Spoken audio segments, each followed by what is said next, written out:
দর্শক, আপনাদের সবাইকে স্বাগত নন্দন সরাসরিতে। নন্দন সরাসরিতে এই মুহূর্তে আমরা আছি ঢাকা বিশ্ববিদ্যালয়ের কেন্দ্রীয় শহীদ মিনারে। এখানে আবারও মাঠে নেমেছে শিক্ষার্থীরা। এবার মেডিকেল শিক্ষার্থীরা এই যে আন্দোলন, এই আন্দোলন যে কোটা ব্যবস্থা এখনো বিদ্যমান আছে, সেই কোটা ব্যবস্থার বিরুদ্ধে।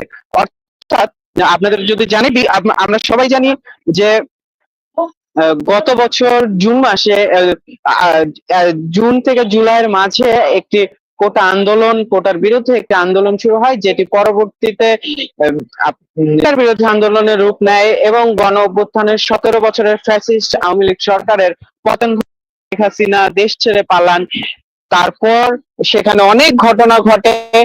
এর তৎকালীন সময়ে হাইকোর্টের একটি রায় ছিল যে সরকারি চাকরির ক্ষেত্রে শুধুমাত্র 5% কোটা বহাল থাকবে, বাকি কোটাগুলো বিলুপ্ত ঘোষণা করা হয়েছে। বা আগে যেখানে ছিল প্রায় 60% কাছাকাছি, সেটি বিলুপ্ত হবে। কিন্তু সেই যে রায় ছিল সেটি কিন্তু ছিল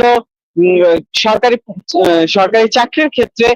কিন্তু যে বিভিন্ন বেসরকারি শিক্ষা প্রতিষ্ঠানগুলোতে ভর্তির ক্ষেত্রে যেই কোটা আছে, সেই কোটা ব্যবস্থা কিন্তু ঠিক আগের মতোই আছে। 60%ই আছে, 30% মুক্তিযোদ্ধা কোটা, অন্যান্য কোটা মিলে প্রায় কাছাকাছি 60%-এর মতো কোটা কিন্তু এখনো বহাল আছে। গতকালকে মেডিকেলের যে সম্মিলিত যে মেডিকেল ভর্তি পরীক্ষা অনুষ্ঠিত হয়, সেই মেডিকেল ভর্তি পরীক্ষার ফলাফল ঘোষণা করা হয়। এরপর থেকে কিন্তু বৈষম্য বিরোধী ছাত্র আন্দোলনের যে প্ল্যাটফর্মে বিভিন্ন সমন্বয়ক যারা আছেন, তারা কিন্তু এই যে মেডিকেলে এখনো যে শিক্ষা প্রতিষ্ঠানে ভর্তির ক্ষেত্রে যে কোটা প্রথা আছে, তার বিরুদ্ধে ফেসবুকে, সামাজিক যোগাযোগ মাধ্যমে পোস্ট দেন।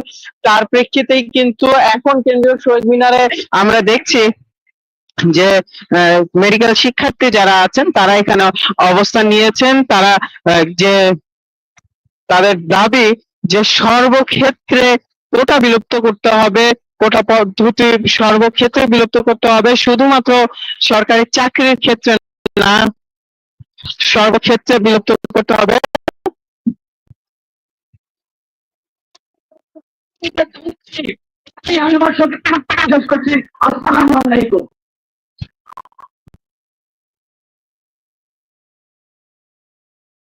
আপনাদের সামনে কথা বলার জন্য অনুরোধ করছি ঢাকা বিশ্ববিদ্যালয়ের মেধাবী শিক্ষার্থী দানিশকে।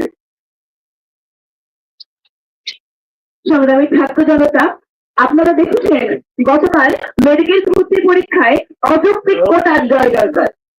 এটি একই সাথে আমাদের জন্য অত্যন্ত বেদনার এবং লজ্জার। যে জুলাই বিপ্লবের শুরুটাই হয়েছিল কোটার বিপক্ষে। আমরা মুক্তিযোদ্ধা কোটা সহ সকল অযৌক্তিক কোটার বিপক্ষে ছিলাম। এই বিপ্লব হয়ে গেল, এতগুলো সহযোদ্ধা আমাদের প্রাণ হারালো, আমাদের হাজারো সহযোদ্ধা এখনো হাসপাতালের বিছানায় বসে কাতরাচ্ছেন। যে আন্দোলনের শুরুটাই হয়েছিল কোটার বিপক্ষে, আজ এত কিছুর পরেও সে কোটায় হয়ে গেছে। এই লজ্জা, এটি আমাদের জন্য অত্যন্ত লজ্জার। অন্তর্বর্তীকালীন সরকারের কাছে আমি প্রশ্ন রাখতে চাই, আজ কত জনের প্রাণ গেলে, আর কত রক্ত ঝরলে, আর কত যোদ্ধা হাসপাতালের বিছানায় বসে কাতরালে আপনারা এই অযৌক্তিক কোটাগুলো দূর করবেন?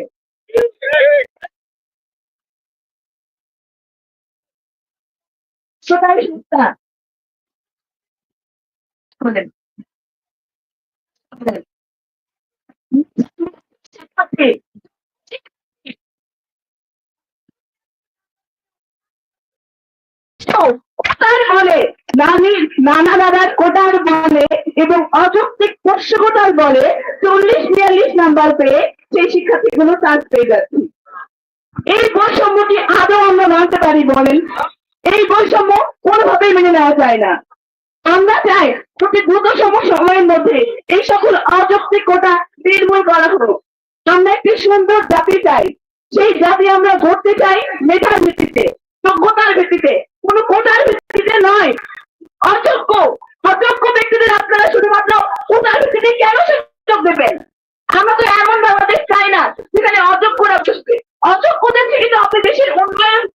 পারেন না।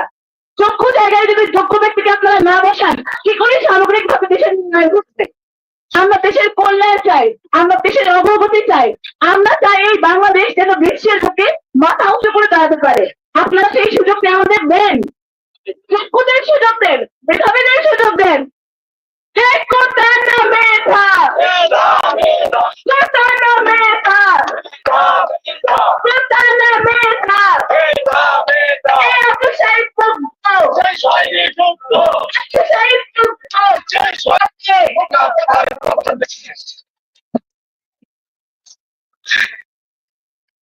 ধন্যবাদ। এ পর্যায়ে আপনাদের সামনে কথা বলবেন ঢাকা মেডিকেল কলেজের ঢাকা সিটি কলেজের শিক্ষার্থী, যে হচ্ছে 72.5 পেয়েও তার মেডিকেলে চান্স হয় নাই।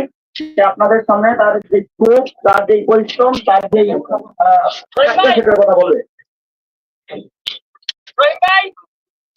আসসালামু আলাইকুম।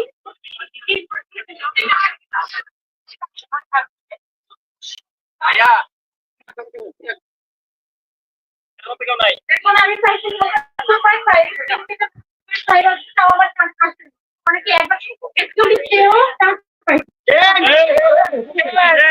তারপরে আবার আমার তো পয়েন্ট আরো বেশি চলে গেছে। আমার অনেক মানে অ্যান্সারও অনেক ভুল কাউন্ট করা হয়েছে। যদি এইটাই না যে টোটাল ভুল লিখে হয়েছে, এখানে অনেক ধরনের অনেক প্রবলেম হচ্ছে, পুরো সিস্টেমটাই চলতেছে না। এই রেজাল্ট আমরা মানি না। এই সব অসঙ্গতির জন্য যদি কোনো প্ল্যান চায় বা কেউ কোনো সুইসাইড করে, তাহলে সবার আগে দায়ী থাকতে হবে।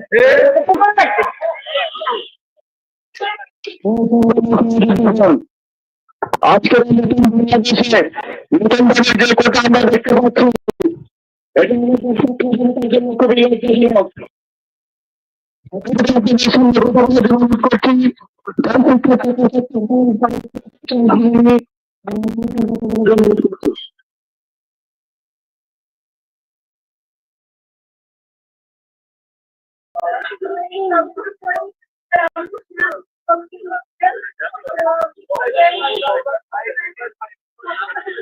ভাই একটু কথা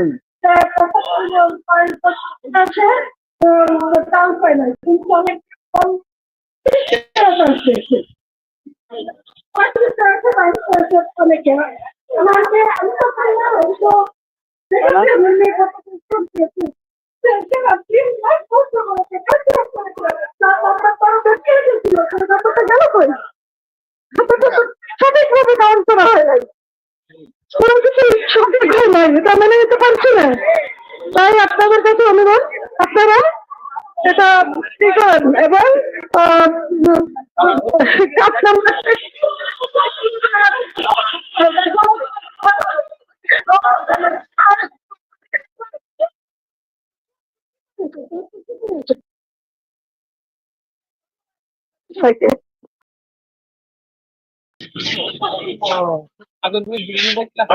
বাংলাদেশের ওটা নিয়ে কথা বলা যেমন ছাত্র জনতার জন্য লজ্জাজনক, একই সাথে আমাদের প্রতিষ্ঠা পরিষদ যারা এই কোটা আন্দোলনের উপর ভর করে আজকে তারা মসজিদে বসেছে, তাদের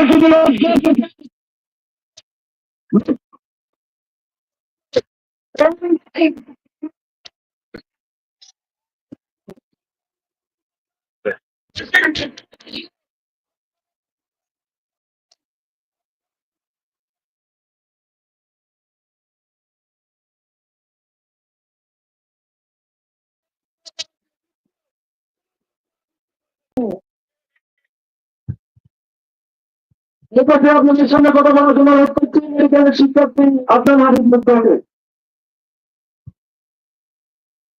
মেডিকেল। আসসালামু আলাইকুম রহমতুল্লাহ।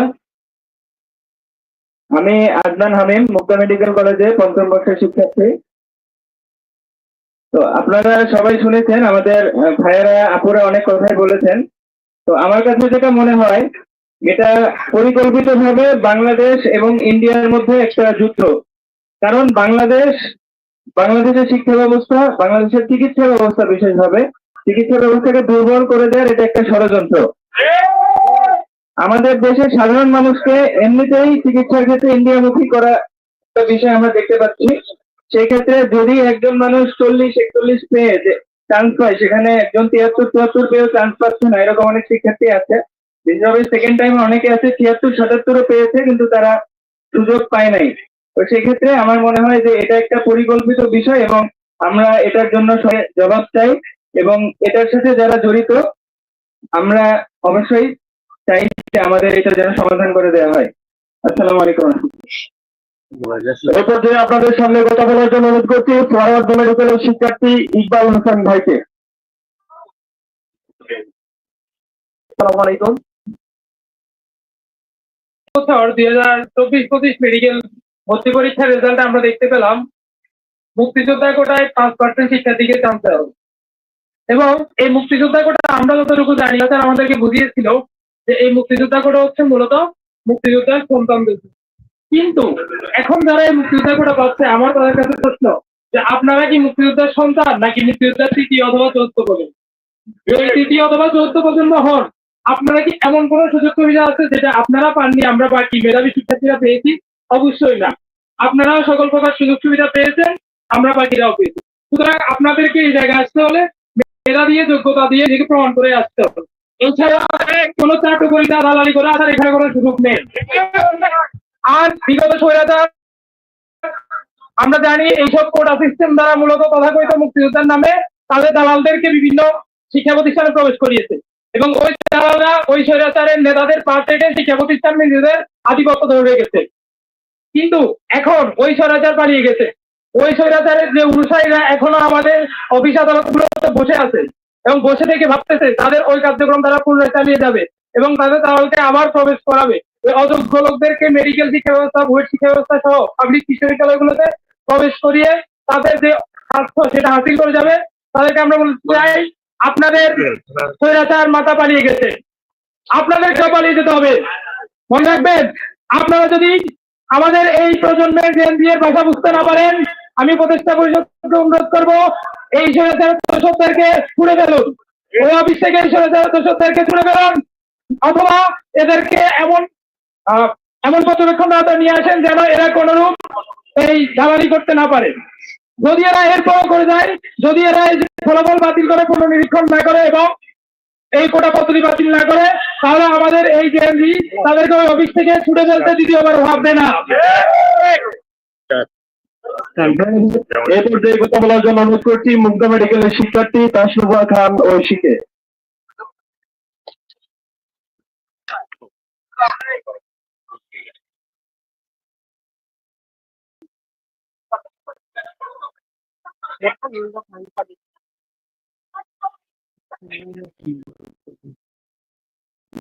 আন্দোলন হয়েছিল কোটা সংস্কারের জন্য, সেটা পরবর্তীতে বৈষম্যবিরোধী ছাত্র আন্দোলনে রূপ দেন না। আমাদের এই ছাত্র আন্দোলনের ইচ্ছাই ছিল কি আমাদের মোটিভেট ছিল যেন আমরা কোনো বৈষম্য না পাই, যেটা কি দ্বিতীয় স্বাধীন বাংলাদেশে যেটা প্রচার আপনি দেখছে মেডিকেল সেক্টরে 5% করে দেওয়া হচ্ছে, এটা সম্পূর্ণ অযৌক্তিক এবং মেধার জন্য এটি চরম বৈষম্য এবং আমরা এই সব বৈষম্যর এগেইনস্টে কথা বলতে চাচ্ছি এবং আমরা চাচ্ছি যে আমাদের মেডিকেল অথরিটি যেন এটার দিকে ফোকাস এবং এটাকে সম্পূর্ণ শেষ করার তাগিদটা তারা যেন পায়। ধন্যবাদ। এই পর্যায়ে আপনাদের সামনে আজকের এই প্রোগ্রামের সমাপনী বক্তৃতা করার জন্য অনুরোধ করছি বৈষম্য বিরোধী ছাত্র আন্দোলনের কেন্দ্রীয় সমন্বয়ক ঢাকা বিশ্ববিদ্যালয়ের মেধাবী শিক্ষার্থী মাহিন সরকারকে। আসসালামু আলাইকুম সবাইকে, উপস্থিত সকলকে ধন্যবাদ। আমাদের 24-এর যে গণ অভ্যুত্থানের ইতিহাস সেটি পড়লে কিন্তু পরিষ্কার হয়ে যায় আমাদের এই আন্দোলনের, আমাদের এই গণ অভ্যুত্থানের মূল প্রেরণা ছিল কোটা সংস্কার।